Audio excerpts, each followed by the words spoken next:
tëj nga dëkk bi bàyyi ma ñëw nag lay seet ci dëkk bi. sëñ bi na nga def mbàyyi nañ ci jàmm.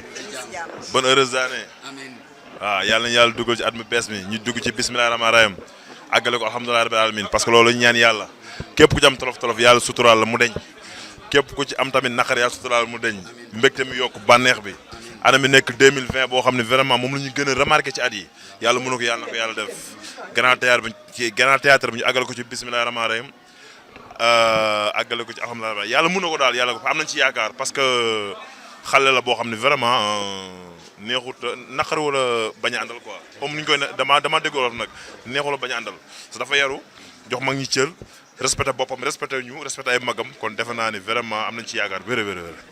yaa ngi Baye Mandione qu'est-ce qu'il y a ba dëkk bi Gouye Gui Baye Mandione Gouye Gui Baye Mandione. non man maa ngi ci grand théâtre sama rakk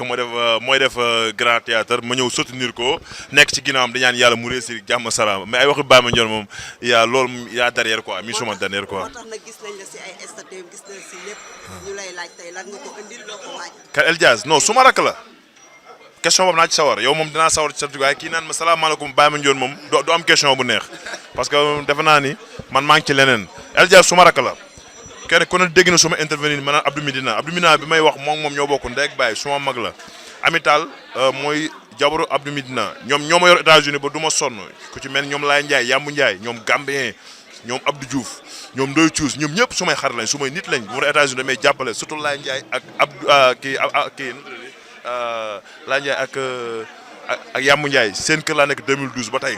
mais Abdou Midina damay fekk ci kër gi ma nekk di ma soutenir di waxtaan ak man di nekk ak man ba yaakaar naa sama États-Unis yu bëri day gën a yomb mais gërëm naa ñëpp ñoo xam ne dañuy jàpp ci États-Unis mais famille boobu dañ cee raw su may nit lañ kon lu ñuy xewle rek dama ciy dugg quoi loolu moo sama teewaay. mais ñun tey dañuy joobi parce que premier grand théâtre guichet fermé mu def ko tey loo ci xam. non mooy li ma wax rek xam nga sànq ci biir wax ji déggu li ma wax dama ne la neexut a bañ a àndal man xam naa li may wax gëm na li muy def parce que maa ko ne tépp moo gën yuróot jékki-jékki 2012 maa ngi moom def nañ benn clip mais li muy def da ko teg ci talent teg ko ci yoon du classe du saaga du def dara dafa yaru Diaz xale mu ndaw mën na ko tardel fi mu nekk mais nag lu mu gën a jàppaat nit ñu doyul tey mu fees du jàmbaaram du góorgóoram loolu suñu borom la mais lu mu gën a jàppaat axalu Sénégal surtout waa Médina doyul loolu laa koy conseillé man boog kenn mësuma gis ay affaire rabak wala ay grand théâtre yooyu j'ai pas de temps j'ai pas envie pour ay tooy mais man moo am sama temps mu am temps moo am sama temps moo am temps te lu mu nekk manqué parce que famem ñoo ma jàpp. dafa mel ni boon àdduna wër képp tey ñoo ko wuy si. déggoo li ma la wax ñi ci biti mënuñoo dugg mais loolu sant yàlla waaw. Gouye Gui ku la xam la ci bëri xam la ci làmb ngay nitu làmb ñu bëgg ci 2020 bi ñu gis la ngay dëkku ki nga xamante ne moo di Eumeu Sène sa combat ak Eumeu Sène ñu gis nga koy laaj. na ñaan yàlla mu sot ci 2020 bi incha allah ma am ci ndam ak jàmm mais damay bëri léegi bientôt daa quelque. loolu Eumeu Sène ban mbër ngay dëkk tey ji su ala defoon Modou Lo am na combat Gris Bordeaux Eumeu Sène ñoo fi nekk te ñoom ñaar incha allah na jàmm. Modou Lo Ama Baldé naka nga ko gisee.